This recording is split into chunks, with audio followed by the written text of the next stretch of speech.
Good afternoon. It's Monday, the 21st of August, 2023, just after 1 o'clock. Welcome to UK Column News. I'm your host, Mike Robinson. Joining me by video link today, we've got David Scott and Mark Anderson. Welcome to the programme, both.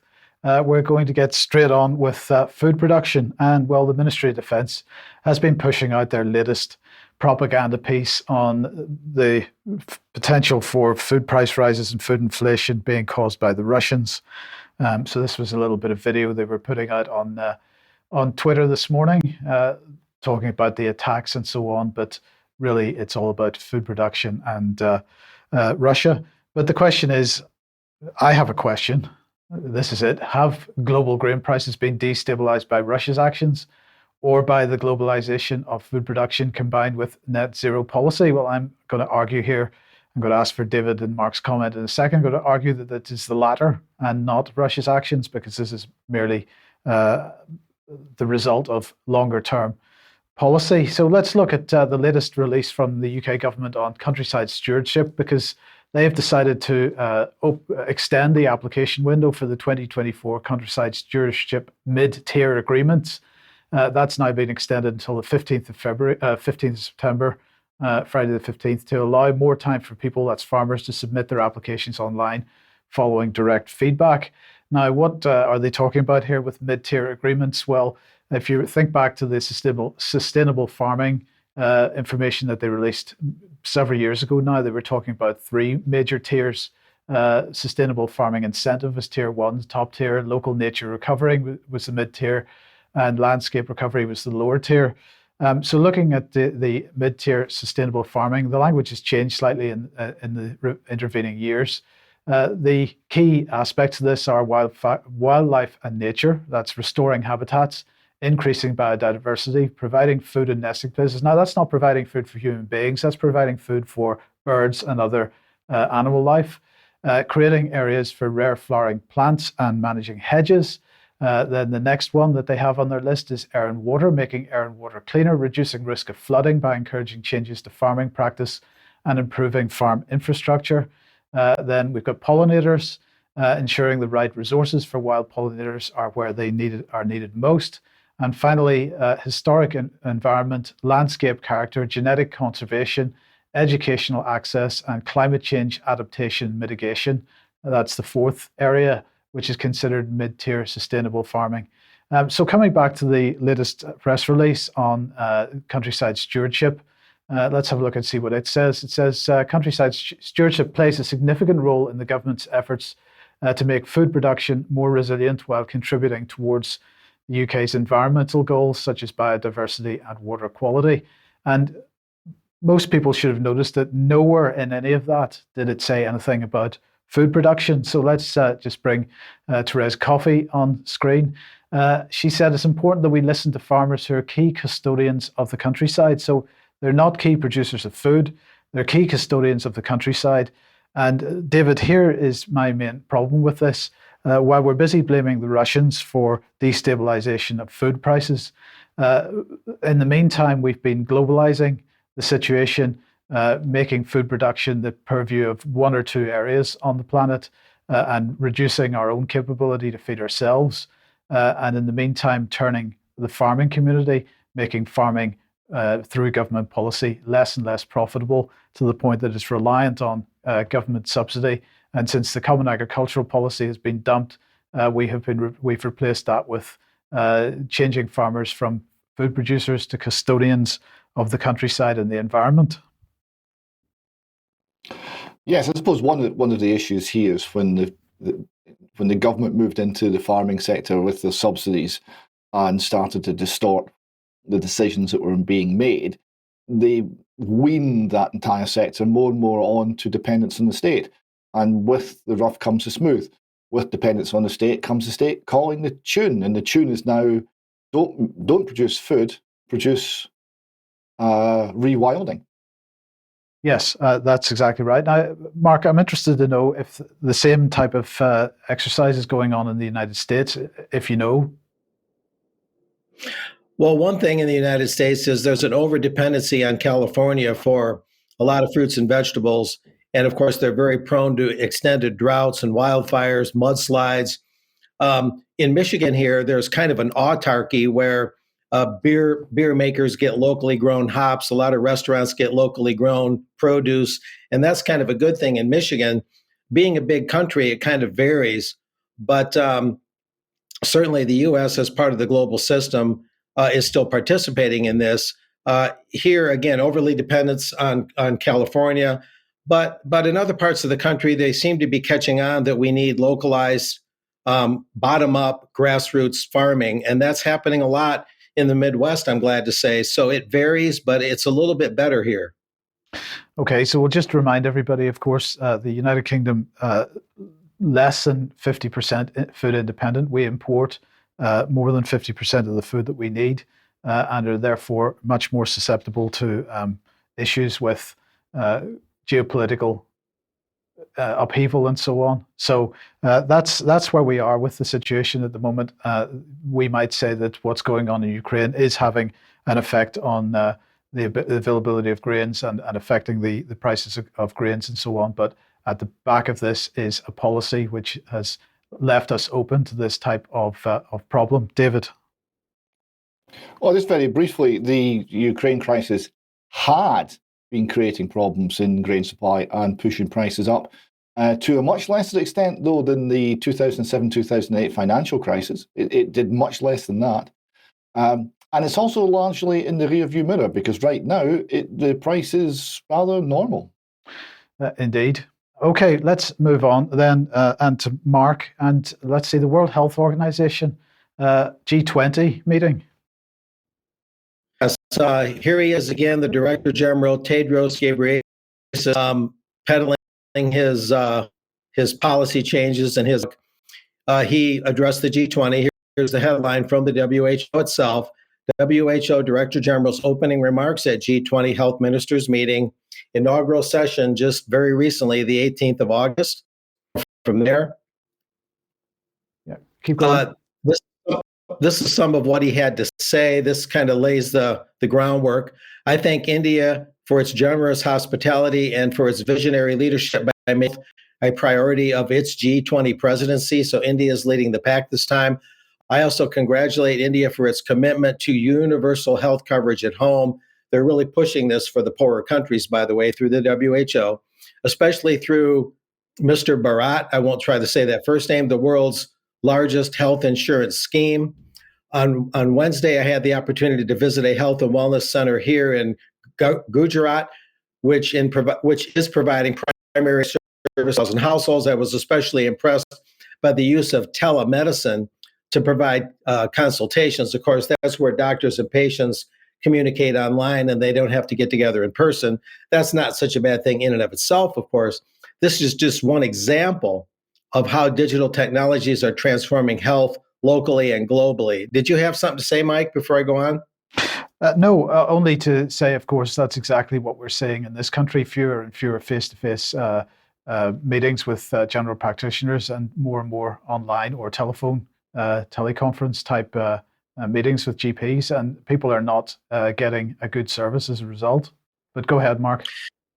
Yeah, it can be a convenience. It can be useful, but you're right. If you have something more in depth wrong with you, it can be very substantive. But moving on from there, the Director General had this to say during his address. I thank India and all G20 countries for your leadership in developing, get this, the Global Initiative on Digital Health, which we will formally launch tomorrow. And tomorrow was this past Saturday, August 19th. So the Global Initiative on Digital Health, and I don't know if a lot of us saw that coming, at least not long term, and that's been launched. And moving on, Mr. Gates also noted the following: this supports the WHO Global Strategy on Digital Health and will amplify other initiatives, including the WHO Global Health Certification Network, which we established earlier this year with European Commission support, no less. And that involves digital technologies which have a proven potential, the DG claims, for delivering health services to marginalized groups for preventing and responding to health emergencies such as COVID-19. So one detects that they're adjusting the dials here with all these digital initiatives and related matters, while the WHO also talks about supposedly increased COVID-19 cases as the winter approaches, and they're working a pandemic treaty and the international health regulations that we cover regularly here. So it appears by all indications that they're putting all the pieces in place to move forward, possibly with claiming another pandemic, but certainly it provides grist for the mill for the treaty and tightening up those regs. And the digital indications there, or the digital project, could also indicate more work on digital IDs to prove you've been vaccinated. That would certainly fit into that scheme. But this is just more steps the WHO is taking as we watch them step by step over the course of this fall, going into early next year, and then next spring when they plan to wrap up that pandemic treaty. So that's just the latest update, Mike. Okay, thank you, Mark. Now we're going to come on to quite a bit more this time from the Russians on this issue of pandemics and so on. But David, in the chat box just before the program started, somebody was saying that their father is in hospital at the moment, has been put on a COVID ward, and that they are expected to wear a mask as they would visit their father. So, do you really think, and just the headlines in the Mail over the last, particularly the Daily Mail over the last few days, talking about this new scary variant that we've got to be concerned about, and that we might see a mask mandate coming back this winter. Do you think they're really going to try to play that gag again? Well, I wouldn't have thought so, because the arguments had failed and the arguments were shown to be false. And since they don't have justification, they're going to run into a lot more resistance and a lot more legal challenges if they were to try it second time around. But are they that stupid? Well, it could be. We've got Jason Leach up in Scotland, who is bigging up the fear already and talking about 200 cases in hospital and suggesting that we're going to have a very difficult COVID winter.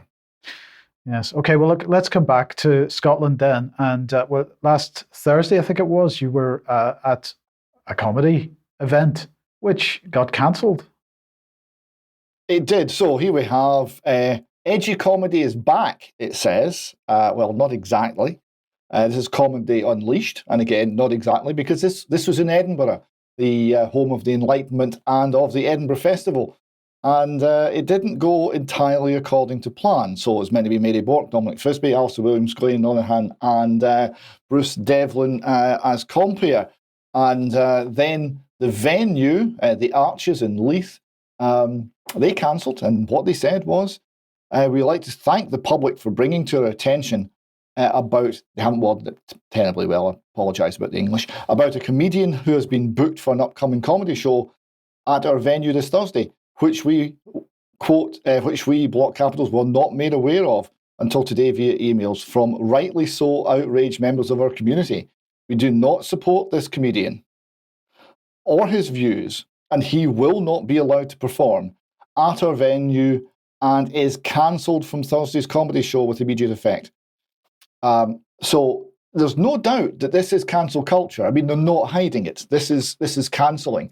So I got an email from the organizer because I bought a ticket, and the email said, well, we're going to try and get another venue. We'll let you know, and we'll send you secret information about where we're going to meet to listen to this comedy, this edgy comedy, at 3:30 on Thursday. So 3:30 on Thursday, I duly got an email in, and it said, tonight's gig will be held in the open air outside the Scottish Parliament building.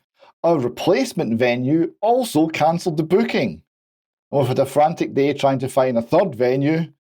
We nearly got the City Council debating chamber, but they didn't have enough staff at such short notice. We can't find a single venue that will host our lovely little Comedy Unleashed gig.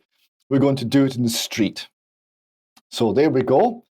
Now, there was a lot of media attention. The press in Scotland were lame about this. I mean, they couldn't find a shiver ran around looking for a spine to run up, but they didn't find one. They couldn't find anything meaningful to say. We did have comment from the Telegraph, which is a little more to point. Michael Deacon said, cancelling Graham Linehan proves that the word inclusive has lost all meaning. And he points out that this is one in a long line of English words to reverse its meaning. It now seems that inclusive means excluding people. Well, there we go. And we have a little clip that I recorded of Graham Linehan at the comedy show. Listen, I do have scattered other jokes, but probably should have said that. I should have pretended that was it. But I don't know. It's been such a strange day that I think I'll leave it there. But I just wanted to say, first of all, I'm really sorry that you got messed around today. As you can tell, despite the animal cruelty, there's not really much to these jokes apart from, it's just insane. I mean, I've been fighting this stuff for 5 years, and I've never seen anything as insane as the last 2 days. And I keep asking people what I've said wrong and what I'm saying wrong in this fight about women's spaces, about children being mutilated and sterilised in gender clinics, and about the women who are being harassed and threatened, for standing up to.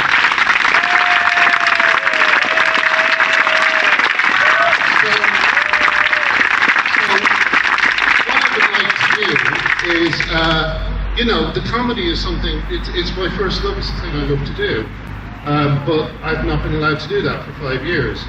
And this is just what I decided I would do to keep me dough on the wall. A couple of silly jokes. And they can't even let me do that. We've got your back, Graham, don't worry.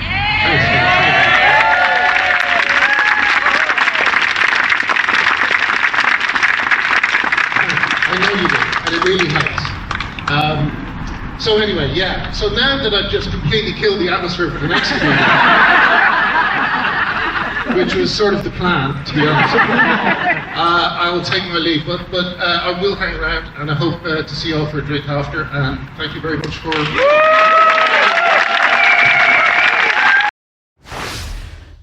Now, of course, we should say, David, that it's not just comedy. I mean, in this case, this is the Edinburgh Festival, which is supposed to be a sort of fringe. It has a fringe. It's supposed to be a kind of edgy thing in itself, but you're not allowed to be edgy anymore. But it's not just comedy which gets cancelled. Peace rallies get cancelled. Other political commentary gets cancelled. It's time, isn't it, for people from various areas that are experiencing this to start getting together and cooperating? Yes, I mean, films get cancelled, documentaries get cancelled, academic lectures get cancelled. These are all being viewed as unacceptable hate speech. Right? So here you have, Graham Linehan came very much from the political left. When I first came across him, he was, generally speaking, against, on platforms like Twitter, against people who you might describe as edgy, and was really extremely mainstream and protecting the left-wing consensus view very largely. But like many people from the political left, it got to a point where he said, no, this isn't right. So he started to speak out against the mutilation of children and gender reassignment surgery, and against the invasion of women's spaces and sports and all that goes with it. And they have absolutely turned on him. And likewise, in people in so many other fields, that the ability to speak is being eroded. And if you don't like Graham Linehan, okay, but they will come for you too. One of the things that got cancelled this week was lesbian speed dating, because the lesbian speed dating organizer objected to a man with an erection in a purple latex suit turning up and said, we're not going to have that again. It caused trouble. No men. The lesbian speed dating is only for women. So that got cancelled. And there was many complaints made to that woman's employer that she should be essentially dismissed from her employment as well because of her unacceptable hate speech, because they will come for your job, they'll come for your reputation, they'll come for everything unless you cry uncle and comply with the ideology. Yes. Okay. Brilliant. David, thank you very much. Okay, let's move on. If you like what we do and you'd like to support the UK Column, please head over to community.ukcolumn.org. Your membership, very much welcome and appreciated. You could pick something up at the UK Column shop, but please do share material you find on the various platforms, especially ukcolumn.org and ukcolumnextracts.co.uk. Now, we've got some advertisements for some material on the UK Column website at the moment. I want to highlight this article from Dr. Phil Bevan. Does the recruitment of leftist anarchists to fight in Anglo-American proxy wars amount to an Operation Gladio Mark II? Now, the first criticism we've had of this, of course, is to suggest this is Operation Gladio Mark II, because there have been many other potential operations that might have been parallels with the original Operation Gladio. But nonetheless, the point here is that so-called leftist anarchists are getting involved in Syria. They're getting involved in Ukraine. They're very much involved in political activity in the UK as well, and with connections to Integrity Initiative in the past and so on. So this is going to be the first in possibly a series of articles here. So do have a read of this, and please share it as widely as you possibly can. David, we have another article here, In the Absence of Order. Yes. So this was by Colin Robertson, and it was looking back at the life of Sinead O'Connor. And it was an extremely thoughtful and moving and compassionate piece that looked realistically at her life, but found a great deal to say that was, I think, of benefit to many people, and it was beautifully written. So I would encourage people, if they haven't already seen that article, to look it out. It's in the comments section on our main webpage. Thank you for that. And Mark, your article on the Bilderberg Group is up. Yeah, that's a picture I took there in Switzerland in 2011, Bilderberg Global Mafia. That's certainly close enough. And of course, the headline, Bilderberg Beyond the Meetings, Part 1, Big Tech and Big Media Interests busily branching out. The big tech interest is Palantir and AI mainly, and the big media is Axel Springer, which is trying to make big inroads into American digital media, according to The Economist, which is also a Bilderberg publication. So give it a read. We're not just looking at the meetings. That can be a dead end at times, or at least rather bewildering. So looking at what the Bilderberg entities are actually doing in real time, year round, is much more instructive. Thank you, Mark. Now, tomorrow at 1 p.m., we've got an interview going out featuring Leon Cryer, and this is the second interview on architecture that Brian has done with Leon Cryer, so do keep an eye out for that. And David, Rally for Peace and Freedom. Yes, so this is in Glasgow Green on Saturday. So I hope people will come along to that. There are many speakers there, and we're going to be talking about the need for peace. And amongst other things, we're going to be quite critical of NATO and what NATO has become. And so just to clarify, is that taking place in the open air because a venue was not possible? Well, it is taking place in the open air. I think that's more out of choice. Or maybe out of poverty, I'm not quite sure, but we're in the open air on Glasgow Green, so please find us there. Okay, brilliant. Thank you. Okay, let's move on, and a little bit of news from Moderna. So here they are. This is their LinkedIn page. Moderna is delighted to announce that Professor Sir Jonathan Van Tam has been appointed as a part-time consulting clinical advisor, reporting to Chief Medical Officer Paul Burton. They say the appointment is in accordance with the Department for Health and Social Care in England's business appointment rules policy. Professor Van Tam, professionally known as JVT, has a distinguished career in public health and epidemiology, working in government, academia, and industry. In 2017, he was seconded to DHSC as Deputy Chief Medical Officer, and he was then key provider of independent advice to the government on COVID-19, leading on health protection and regularly presenting at Downing Street press conferences. He received a knighthood for his services to public health. So this is a bit of good news, David. Do you think this might be called what is going on here? Has he been given a present for all the good work that he did in support of the vaccine industry over the last 2 or 3 years, do you think? Well, he got a knighthood, but that's not all he got. So he's got this. Is this a retirement plan? It certainly looks like a revolving door. So we have a revolving door between government and such regulation as they now represent, which is very little, as we know, and the industry, big pharma, who are pushing ever more drugs and injections on the country, and they're looking for political mandates and political support to prevent them from lawsuits in order to make their business model possible. Now, everybody would be very glad to know that Professor Van Tam is prohibited from using what might be called privileged information that he received while he was working for government in his business interests. So, we'll see how that works out. Now, with that in mind, I want to bring this on screen. This is from the Russian Ministry of Defense, and it's apparently a very recent document. It was a briefing document given by the chief of nuclear, chemical, and biological protection troops of the Russian Armed Forces. This is Lieutenant General Igor Kirillov. And I believe the date of this was the 16th of August, 2023. And this is just the first slide of it. So they're talking about stated and real goals of US military biological programs. And they're talking about monitoring of biological situation, assistance to developing countries, and so on, and various types or signs that the USA is conducting research bypassing obligations under the Biological and Toxin Weapons Convention.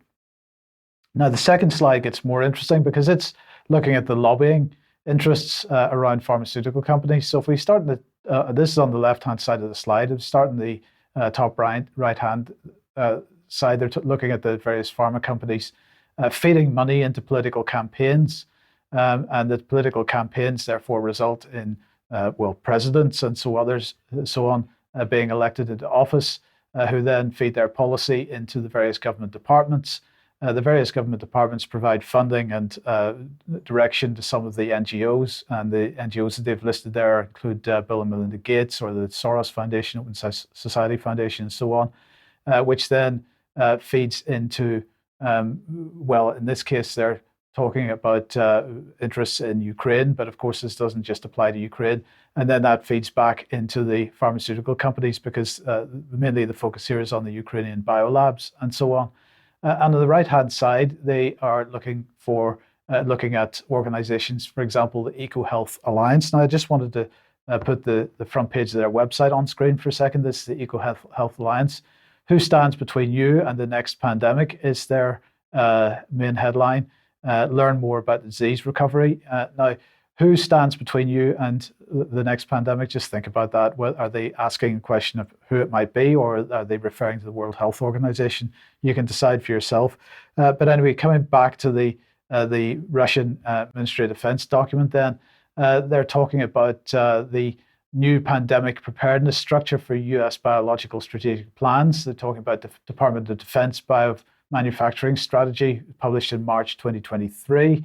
They're talking about the Office of Pandemic Preparedness and Response Policy, which is being headed up by Paul Friedrichs on the right-hand side there. So let's just bring the announcement for that, which this was published by the White House on the 21st July.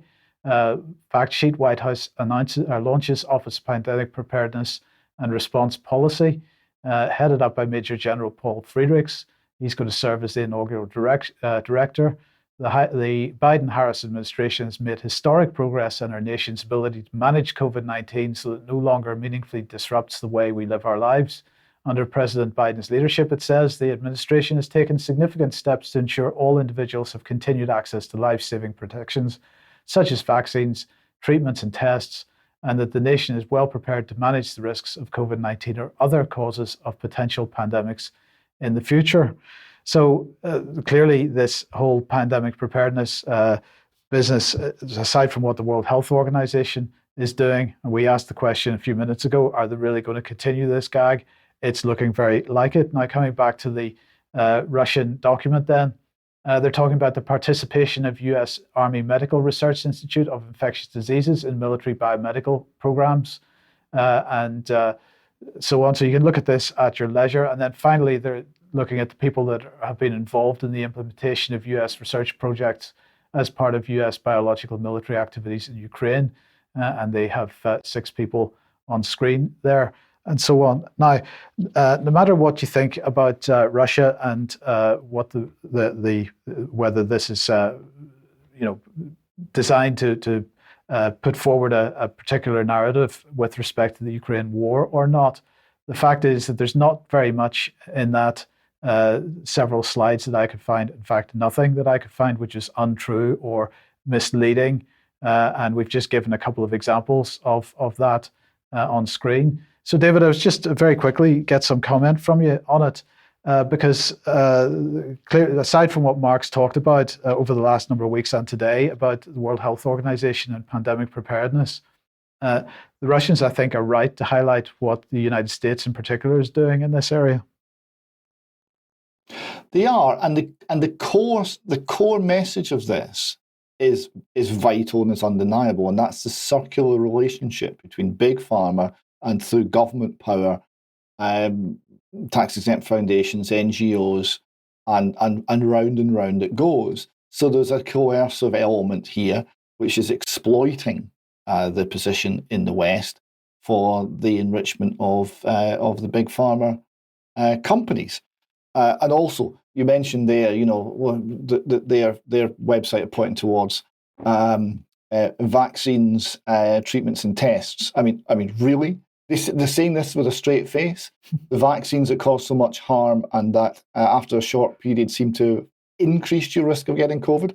I don't remember actually there being much in the way of treatments. And the testing was a never-ending catastrophe, which simply generated fear, but didn't generate any clarity or safety. So they're pointing to things which are, as the people who are defending against this narrative from Russia are pointing to innovations and pieces of history from the COVID years that are completely discredited, and they're standing on that. They don't have anything else. This is they do not look at all convincing. Yeah, indeed. So, Mark, let's move on then to banking, and the Jackson Hole event is taking place. Yeah, this doesn't get a lot of your daily press like announcements on the news. The news about this is largely relegated to the Wall Street Journal, Financial Times, Reuters, Bloomberg, some of which are Bilderberg players, and that's an incidental comment there, but worth noting. Here's the headline, and I believe this came from Bloomberg. Powell, that's Jerome Powell, head of the Fed, to speak August 25, coming up at Jackson Hole, Wyoming. That's where it is. The annual economics symposium. A quick note, it started in 1978 in Kansas City. It was held there at the Kansas City Fed branch. But then a few years after that, they moved it to the Grand Tetons, an especially beautiful area in Jackson Hole, Wyoming. This next slide kind of illustrates that.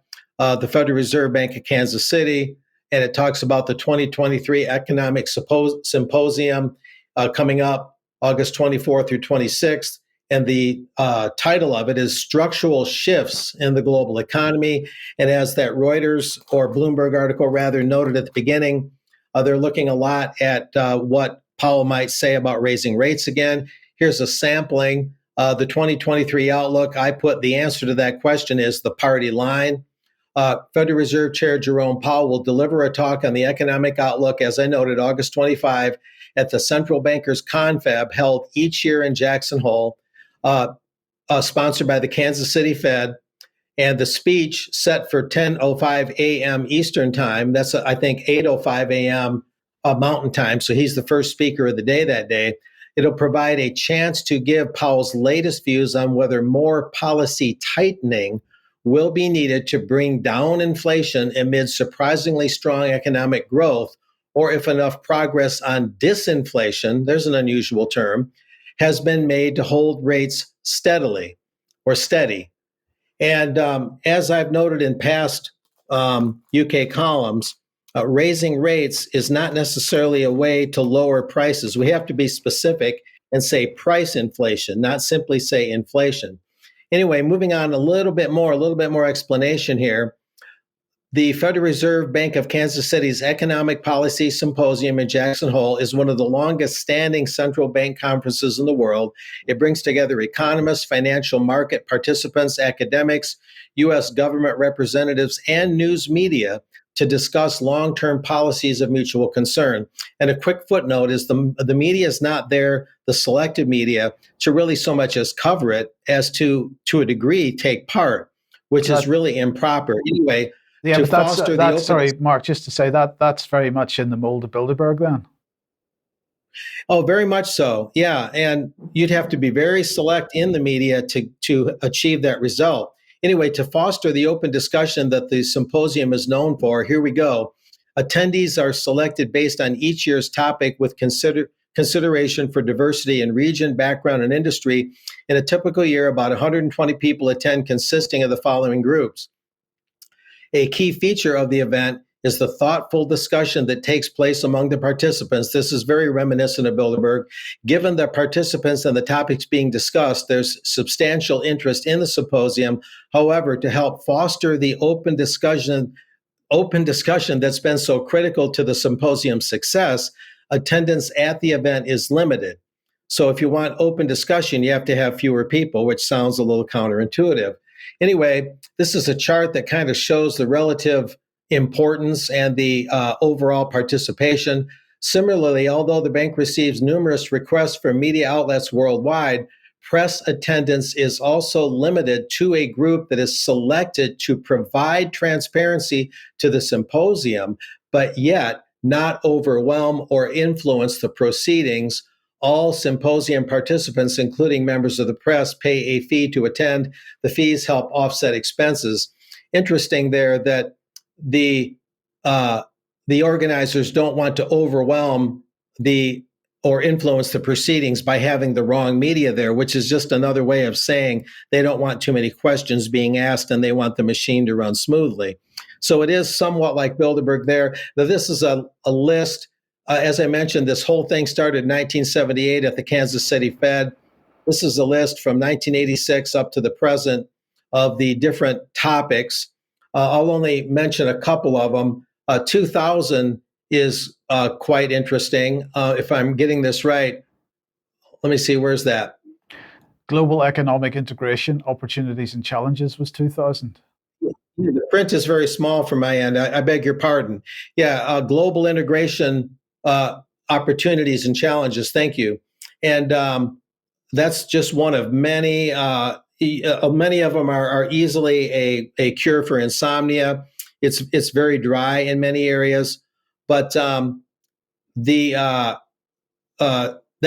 will give readers and viewers a overall view that want to check that out and look at that more closely later on.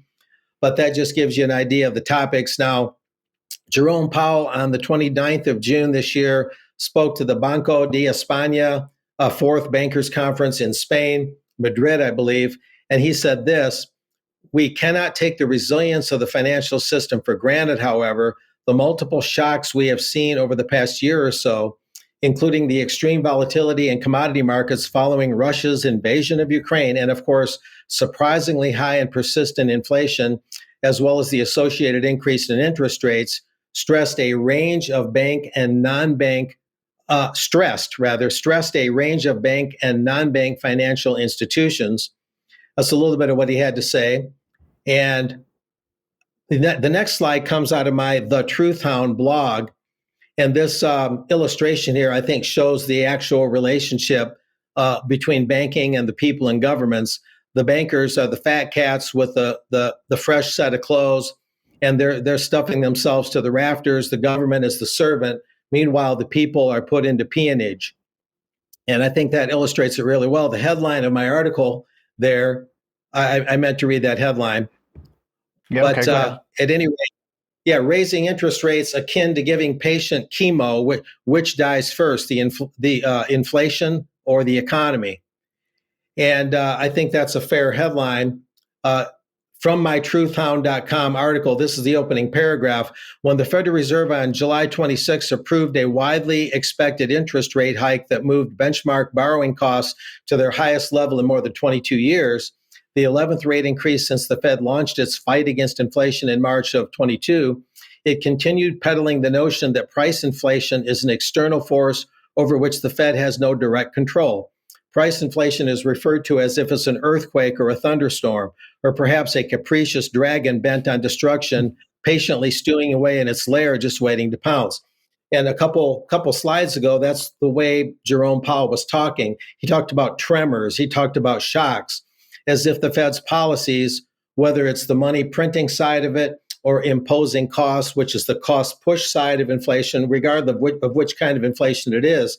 The Fed wants to act as if it has no causative factor in all this. Now, this is a quote from Dr. Oliver Haydorn, an acquaintance of mine. He wrote the book Social Credit Economics, not to be confused with the Chinese system.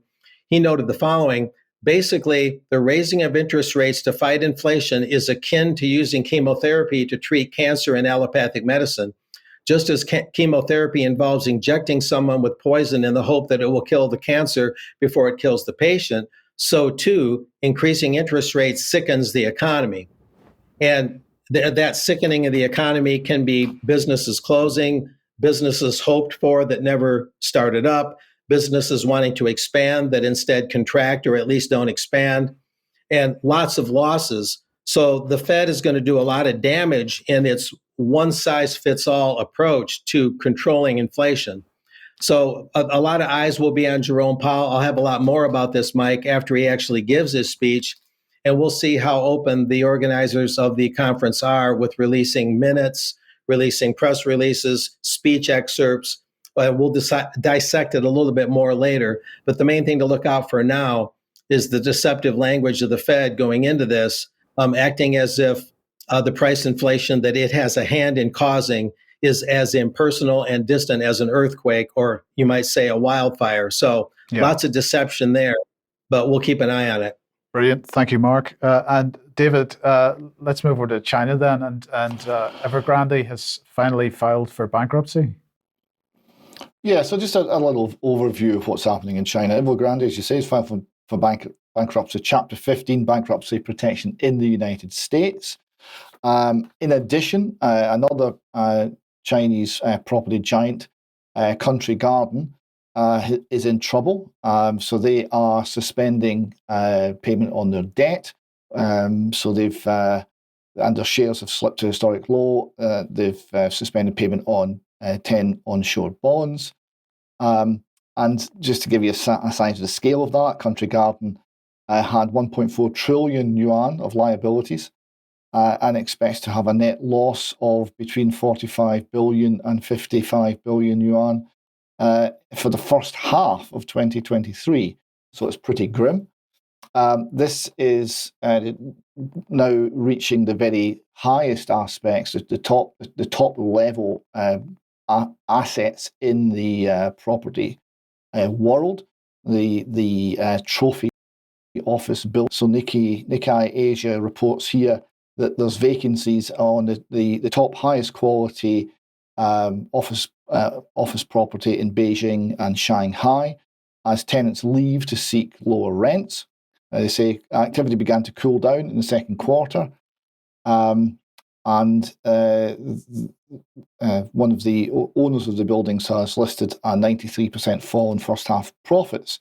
Rents and occupancy rates will be under continuous pressure. And it's also affecting the housing market. So we have the Financial Times here talking about the drop in house prices, and they're saying secondary home prices continue to underperform with a consistent drop in both month to month and year to year. This has narrowed the price gap between new home prices and existing homes, and threatens to generate what they call Japanification, essentially a perpetual deflationary slump. Now, a couple of other things on China. China cut interest rates yesterday, I think it was. So they're trying to stimulate the economy. They realize there's a problem. So they're in quite a different place from the West. Chinese youth unemployment was, the last time they reported, an all-time record, 21%. 1 in 5 Chinese young people can't get a job. We don't know what the figure is now because it's so bad that they've stopped reporting on it. It's worth also pointing out that the way that property is funded in China is a kind of like a pyramid scheme. There's a lot of advanced sales. People buy property that is not yet constructed, pay in full, and that payment actually builds someone else's house. So you need people to constantly enter the marketplace, otherwise the whole thing collapses. So we could be looking at a very severe real estate sector-led collapse in China. A lot of the debt is held by Western institutions, Western banks and Western pension funds. So this will not stop at China, and it could well affect the economy in America and in Britain. I would make the point, David, that in the United States, the commercial real estate situation is dire, with huge quantities of commercial property empty, no rents being gathered, and property being sold for a song, and people still buying it for next to nothing because they're dying to pick up what they think is a great bargain. So my question is, which side of the Pacific Ocean is going to go first? I have my suspicions the trigger might come from the United States, but I take your point that it's the situation is not much better over there. We'll talk about that a little bit more in extra, I think. Now let's just come on to local authority funding in the UK. And I just wanted to bring this on. This is from Unison, the union. They're saying, they tweeted this out this morning, black hole and town hall budgets rises to £5 billion. Unison warns some councils would not be able to afford to offer the legal minimum of care next year. This is not a sustainable situation, according to Mike Short, Unison head of local government, and they ended up giving this story to the BBC in detail. The timing of this is very interesting. Over the last couple of weeks, I think Brian initially and Debbie also covered this document written by Gordon Brown, I believe, for Keir Starmer, A New Britain, Renewing Our Democracy and Rebuilding Our Economy, report of the Commission on the UK's Future. I just want to highlight one point from it because this, of course, is informing Keir Starmer's policy should he become the next Prime Minister. And point 13 here, local government should be given more capacity to generate its own revenue with new fiscal powers. Now, local authorities haven't got a great reputation on this. Just to give one example of a scandal that's going on at the moment, in order to fill a black hole in the pension scheme, Plymouth City Council accounts have not been approved because it has been buying £70 million of shares. This was borrowed cash in order to pay off its pension fund deficit and so on. We should remember that not so many years ago, many UK councils got caught out by the Icelandic banking collapse. Many of them got their money back. Some of them didn't get anywhere near their money back. But other scandals going on with councils here in recent months. This is from June. Woking Council may face £1 billion hit from property investment spree, which went wrong. Thurrock Council, another example from June, hid losses as it gambled millions on risky investments. David, I know you're aware of other cases of this, but the councils cannot be relied upon or trusted in this area. They've demonstrated that, and yet at least the Labour Party is very keen to give them the ability to raise more revenue, which eventually, of course, means more tax from us. Well, it's more tax. This is exactly the point. I mean, the failures of councils go back. The first one I came across was the Western Isles, who lost huge sums of money in BCCI, Bank of Credit and Commerce International collapse. The question that the Labour Party is not actually addressing is the question that the song that we'll cover again just shortly addresses, which is, where does the money come from? Who can pay the tax? Tax is already at peak tax. More avenues of revenue generation won't help if you're already at peak tax. The harder you squeeze the population, the less blood you get out of them. That's where we're at. And the only solution to that is for government to do less. And that's not in the Labour Party document at all. Well, let's move quickly on to that song. So this is, we covered this last week, Rich Men North of Richmond, and it's done rather well. We have here the iTunes top 10 song charts, and it is at number 1. And also, number 2 is another song by Oliver Anthony, and he had another 3 songs in the top 11. So he's been a massive success. Now, the thing that's been very interesting about this is the mainstream media have completely lost the plot over this. They don't know how to respond. They're very sure it's bad, but they really are flailing around to try and find something to criticize this man about and to do something about his popularity. So here we have the Atlantic, the misguided debate over rich men north of Richmond, and you can see the want to defend the rich fat cat politicians. They're saying, why so much press coverage of this viral song focused solely on politics? Please look the other way. Please don't look at what this man's singing about. And then we come to The Guardian, the protest song that's taken America by storm, hits too many false notes. So Keenan Malik, who's probably like Rishi Sunak in his youth, never met a working class person, writes for The Guardian. He's saying, how things it should be, how the working class should perceive the problems that they're facing. So he quotes this song. He says, I've been selling my soul, working all day, overtime hours for BSP. He says, Keenan Malik says, but as long as dissatisfaction is shaped by politics that abases working class hopes and is directed as much against the undeserving poor or the culturally different as against employers and politicians who seek to crush unions and impose austerity, rich men, whether north and south of Richmond, will remain in power. So you say, please go back to the left-right paradigm that we've been ruling you with and setting you at one another's throats with for all these years. And it hasn't worked and hasn't done anything for the poor. It'll work this time. That's his position. It's pathetic.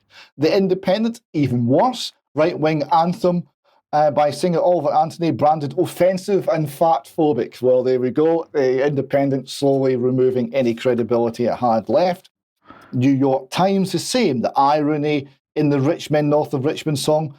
Quote, for my part, I can't help but think there's something ironic about the fact that despite sitting close to this history, the latest populist voice to come out of the Commonwealth has chosen in the end to give comfort to those with the boot on his neck and to scorn those who might try and help lift it.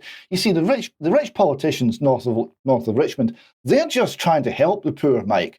And this singer doesn't understand how just generous and wonderful these rich politicians are. And he's singing against them. Mike, what's to be done? Don't ask me. So the Telegraph is the one of the few newspapers that kind of gets it.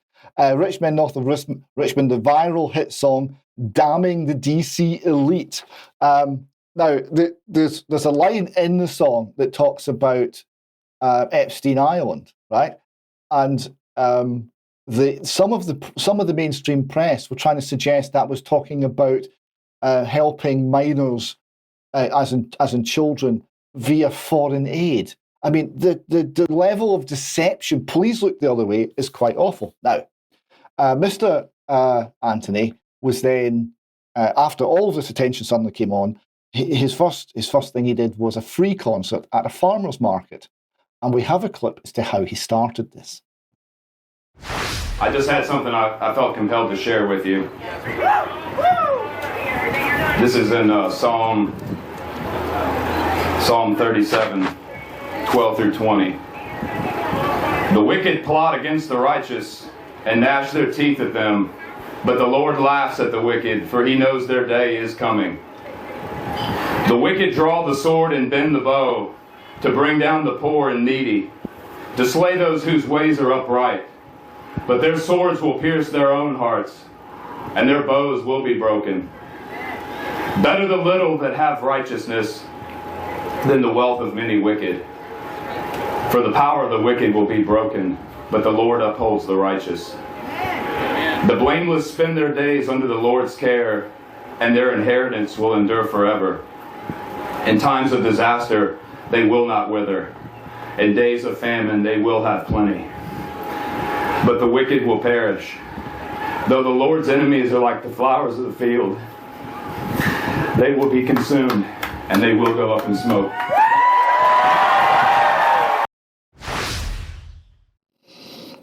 And I'm pretty sure that watching that, the people at The Guardian choked on their low-fat, skinny lattes.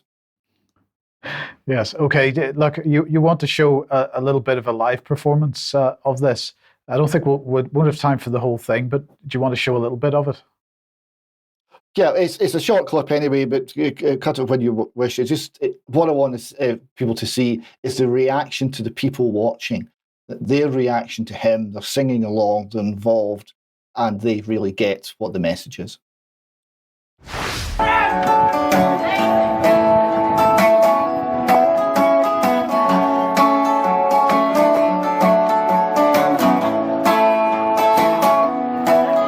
I've been selling my soul, working all day, double time hours for bullshit pay, so I can sit out here, waste my life away, drag back home and drown my troubles away. It's a damn shame what the world's gotten to for people like me and people like you. Wish I could just wake up and it not be true, but it is, Lord, it is, living in the new world with an old soul. These rich men north of Richmond, Lord knows they all just want to have total control. Wanna know what you think, wanna know what you do, and they don't think you know, but I know that you do, cause your dollar ain't shit, and it's taxed to no end, cause the rich men know the rich men.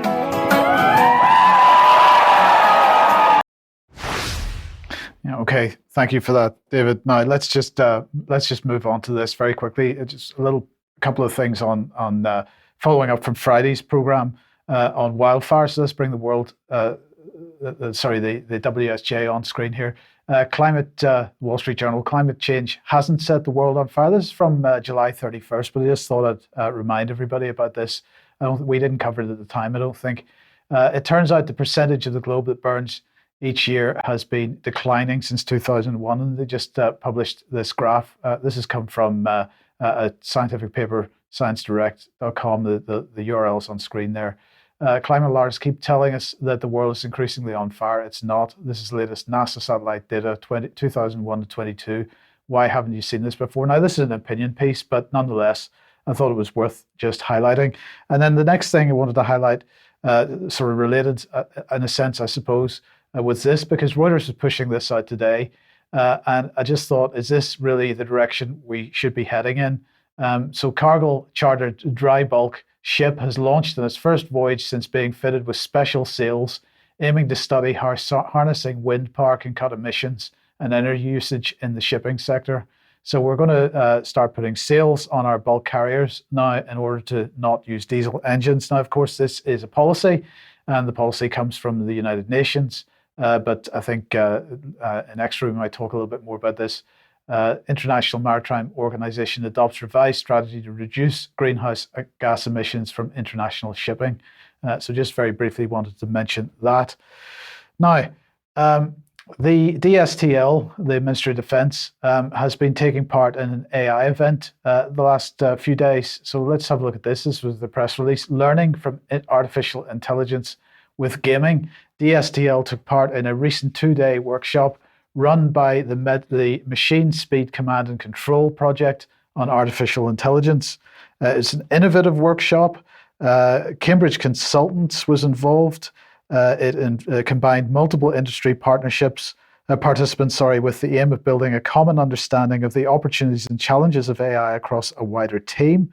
And this was all about showcasing the project's novel AI approaches to command and control via gaming. So we're going to use AI in our military command and control systems, and so on. This workshop was set up, it says, not only to raise collective understanding of AI as applied to the command and control domain, but also to examine commercial games like StarCraft 2, because that's what you need to do. But this was a bit that cracked me up a little bit, David. I'm interested in your thoughts. So the MSC2 project seeks to show ways to improve and transform command and control. It achieves this by aiming to deliver faster and better command and control activities that can prepare for and adapt quicker than those of adversaries. So let's just have a look at their main exercise here. Participants built banana classifiers as part of the workshop, a simple AI tool to classify the ripeness of bananas from photos. So I'm wondering, David, is this because, since we've given all our arms and armaments over to Ukraine and they've all been used, we've got nothing else to fire our enemies but bananas. And of course, obviously, if you're going to fire bananas at an enemy, it's better to use an unripe banana because it's harder. So, bananas that are ripe get soft very quickly and you're not going to do much damage. So you've got to use AI to be able to identify the unripe bananas. Is that what's going on? Yes, it seems to be. And if only they would realise that the bananas we should be throwing at the Russians are tinned bananas, that is much more effective. Yes, indeed. Okay. Well, look, at your, well, I think this next bit of video from your anti-cancel culture comedy event on Thursday. Yes, so this was another one of the performers, Dominic Frisby, and it was one of those little moments that will live a long time in the memory because he's standing outside the Holyrood Parliament and he's singing a song about a well-known Scottish female politician that we have discussed many times on the column. Well, I cannot tell you how much excitement it gives me to be singing this next verse in this location.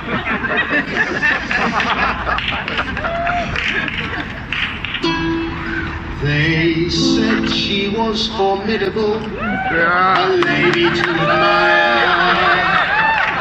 The Scottish Margaret Thatcher, full of balls and full of fire. All those English tyrants, she would hold them to account. She'd have another referendum with loads and loads of recounts. She's just so brave, she's just so strong, such a success. Nevertheless, maybe Nicola Sturgeon's burglar bill, a socialist of the old school with her hands in the till. Power crazed, praised and praised, they said that she was a genius. I cannot wait for her cellmate to be some bird with a penis.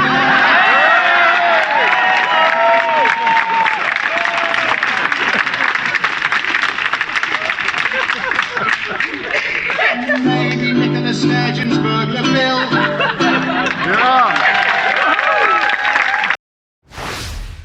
Well, undoubtedly, we'll get emails on the use of that word at the end of the UK Column News. But anyway, David, thank you very much for that. Thank you to Mark as well. Thanks for everybody for watching. We'll be back in a few minutes for some extra. And don't forget the interview at 1 p.m. Tomorrow. But otherwise, we'll see you 1 p.m. as usual on Wednesday. See you then. Bye-bye.